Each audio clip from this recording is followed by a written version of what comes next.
Good day, everyone. So with 2.4's live stream airing yesterday, we definitely got to see a number of cool stuff. The new Enkonomiya area looks pretty sick, at least from what we saw in the live stream. We have the New Year's festival again with OCL showing up again. A little weird, but I guess I'm interested in seeing why the Traveler gets smashed into a mountain, along with some other neat things, such as having 4 banners this update, and 2 new characters, Shenhe and Yun Jin, who are what I'd like to be talking about today. Yun Jin simply looks fantastic. She honestly looks like she's had more effort put into her design and animations than most 5 stars in the game, and upon learning that Shenhe is a cryo buffer, I did become rather interested in her, as if I want to pair a character with Ayaka at the moment, the only characters I really have are either Rosaria, who doesn't add a tremendous amount in a Blizzard Strayer team, and Diona, who is probably the more common choice because at least she can heal,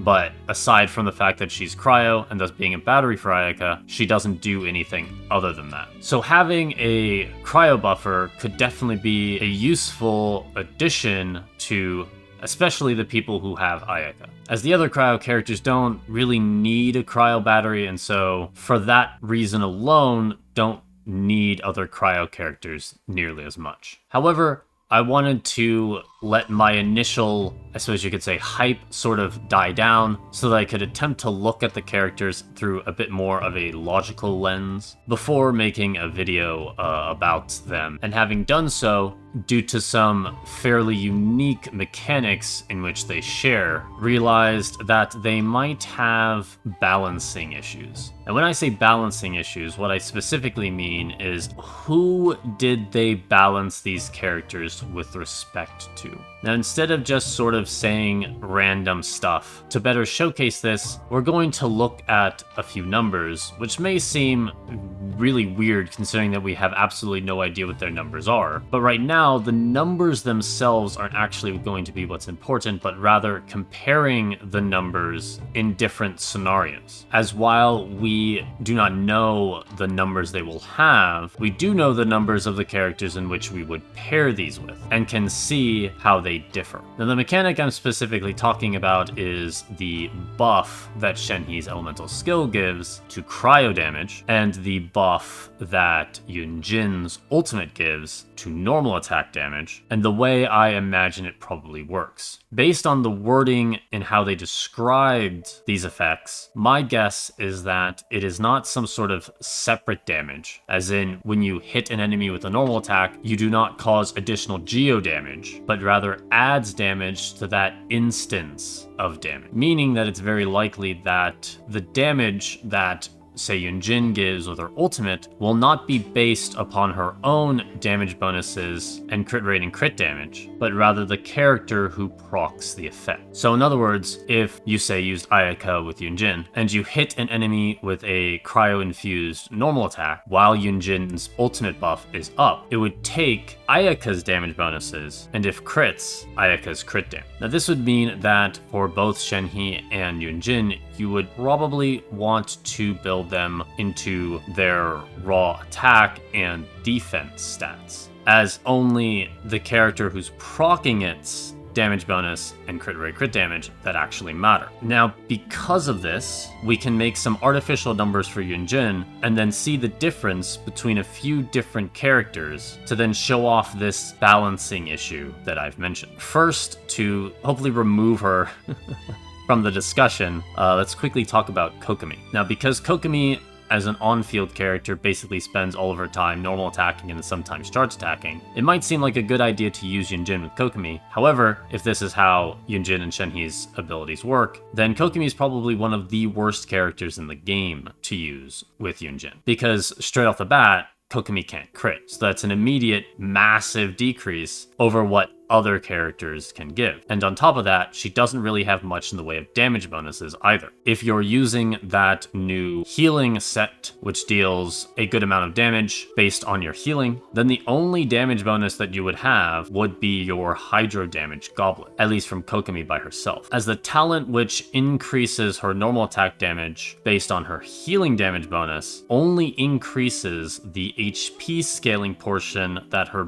burst adds to her normal attack. It is not a normal attack damage bonus. And so, if we assume that Yun Jin has, let's say, 2,500 defense, which I think is probably a good number, as there is no defense percentage spear in the entire game, from my knowledge, and as she's a 4-star, and she seems to scale off defense, my guess is she probably does not have a defense percentage ascension stat. And so, with defense, defense, defense artifacts, I would imagine that 2,500 is probably around where you would end up being at without using, say, Goro, who I don't think she's really intended to be paired with. And now let's assume that her burst adds, say, 50% of her defense as damage to other characters' normal attack. Let's also, for the remaining of these scenarios, assume that our enemy is the same level. We have not decreased their defense at all, and they have 0% resistances. Once again, just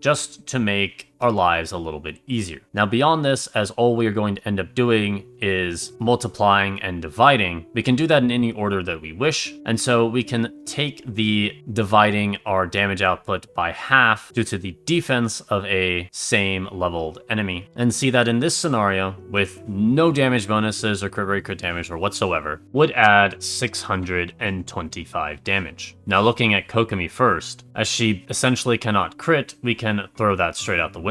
And the only damage bonuses that she have, if you use the Ocean Clam set, for example, would be her Hydro Damage Goblets 46.6. And so would expect Yun Jin to add 916.25 damage to Kokomi's normal attacks. And now, of course, you may say that, but this is completely made up numbers, and that's accurate. So let's continue on with looking at a few other characters. The next we'll take a look at is Razor, as Razor is another character that is very focused around his normal attacks. Now, for Razor's damage bonuses that we could be looking at, you would have his Ascension stat, which adds 30% damage bonus. You could be using 4-piece of the Pale Flame set, or 2-piece of the Pale Flame set and 2-piece of the Bloodstain set for another 50% physical damage bonus. A Physical Damage Goblet, which will give you 58.3% physical damage. And then you could also be using the Snow-Tombed Star Silver crafted weapon, as it has a physical damage bonus as its secondary stat, which at level 90 gives 34.5% physical damage bonus, which would in total give Razor 172.8% physical damage bonus. And so, multiplying Yun Jin's added damage of 625 by 2.728, we see that on a non-crit, she would add 1,705 damage. And here, while rather obviously in no ways the best crit rate and crit damage that a character could have, we can just take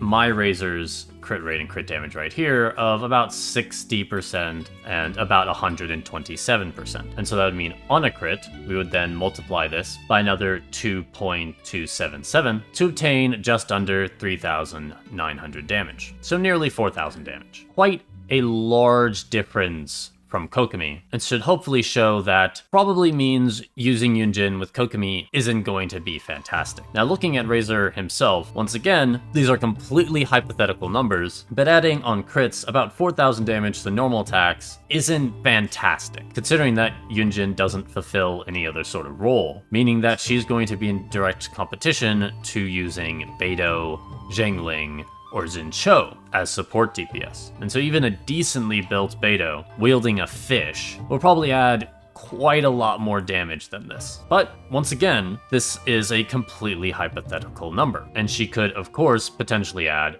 or more. Maybe it's 100% of her defense. However, there's one other character that we need to take a look at, Yoimiya. For Yoimiya, unlike the physical damage bonus that Razor has, she has a crit rate bonus. We would put a Pyro Damage Goblet onto her, which would give a 46.6% Pyro Damage increase. She has a 20% Pyro Damage increase from her first passive. We could give her the Shimenawa set to give her a 50% damage bonus to her normal attacks. And we could also throw on the new crafted bow or the rust, depending on what you have available to you. But for fairness, let's just say that you have an R1 rust, as you could have an R5 rust and have an 80% normal attack bonus, which is quite extreme. So let's go with the R1's 40% damage bonus. This means that Yoimiya will have similar, but probably a little bit less damage bonus than Razor, due to Razor's Ascension stat being a damage bonus, but Yoimiya is going to have a better crit rate and crit damage because Yoimiya's Ascension stat is crit rate. And so, let's just make the assumption that they're going to have essentially the same crit rate, they're going to do the same damage on non-crits and the same damage on crits. And let's also ignore the fact that Yoimiya has multi-hits in her normal attack combo, and being a bow user means that she attacks fairly quickly as well, and so would likely be doing more normal hits than Razor, even in his ultimate. Let's ignore all that and just say that they're basically going to be doing the same amount of damage with their normal attacks at the same rate. However, Yoimiya has something else in her kit, specifically the Niwabi Fire Dance, which is a independent multiplier from damage bonus to her normal attacks. And if you level this talent to say 10, gives over 160% separate damage bonus. So if you make this number a little bit nicer and just say 160, this means that we multiply those values from Razor by 2.6. And so, say on a crit, means that whereas Razor's would deal only about 3,900, Yoimiya's Yun Jin procs will deal over 10,000.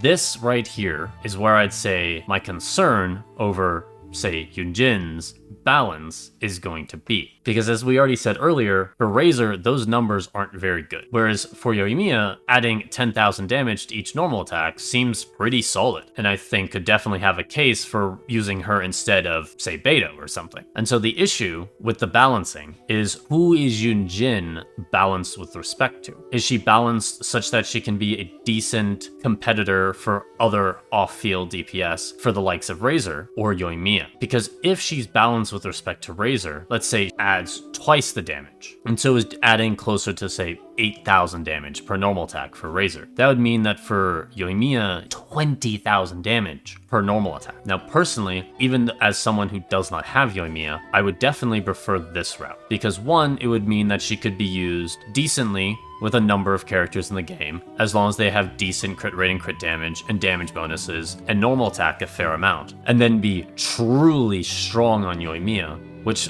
frankly I think Yoimiya could really use, as she's pretty much just entirely a single target DPS that doesn't really do much more damage than other characters that aren't single target DPS. And so having a character like Yun Jin who could truly make her a single target beast, I think would be very nice for people who have Yoimiya. However, MiHoYo, generally speaking as of late, has taken the stance of really trying to make sure that their characters are not busted. And so I'm concerned that will not be the case, but will instead be closer to the numbers I've shown here, where she's a decent replacement for off-field DPS for Yoimiya, and no one else. Which definitely would be a massive shame, considering how fantastic she looks and how fantastic her animations look. Now, with one final remark with respect to Yun Jin, if her elemental skill was just a Geoshield instead of a parry, that would also make things a little bit different. Because if she could be the shielder of the party, she could take the place of whoever, whether it be your shielder or healer, just whoever, generally speaking, that you're using to keep you alive. And so wouldn't be in direct competition with characters like Beto, Zhengling, and Zinchou, but rather characters like Diona or Barbara. And so could definitely have a much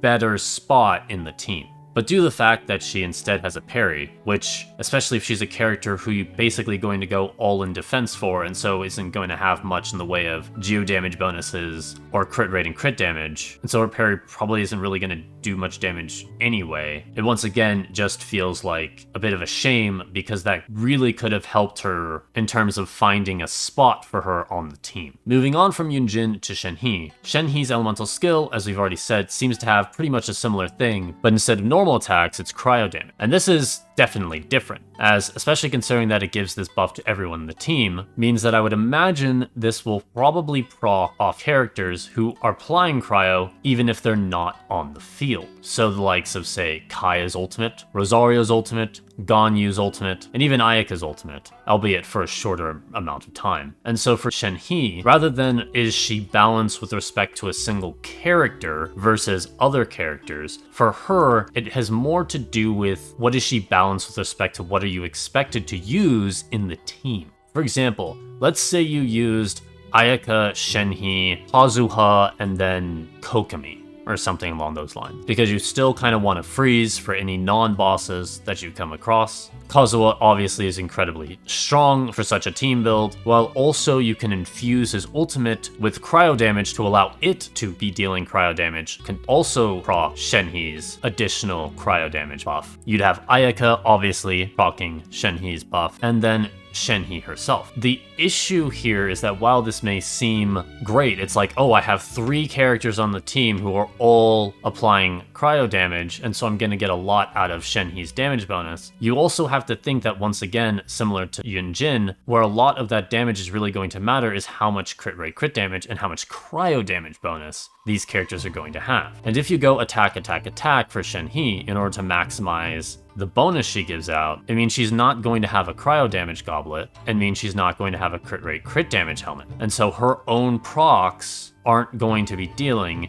nearly as much damage. And then say Kazuha, he can give out a 40% cryo damage bonus if you got 1000 elemental mastery, but he himself, in order to reach 1000 elemental mastery, is probably going to need all 3 elemental mastery artifacts, and thus rather obviously isn't going to have a cryo damage goblet, and also isn't going to have a crit rate crit damage helmet, and so will likely deal even less damage with Shenhe's procs than Shenhe. And of course you could also, if you just don't need to freeze at all, you could replace Kokomi with Diona. But once again, how much cryo damage bonus and how much crit rate and crit damage is your Diona going to have? And so this is where I think Shenhe's balance issue could come into play. Is she balanced with respect to having, Shenhe along with Ayaka, along with Ganyu, along with some other really high crit damage, crit rate, damage bonus, cryo character, and so is only good in that specific scenario? Or is she balanced more for the team I just mentioned? Or is she balanced more for just using one other cryo DPS? And once again, as MiHoYo, as of late, seems to be afraid of throwing out busted characters, I am a bit concerned that she probably is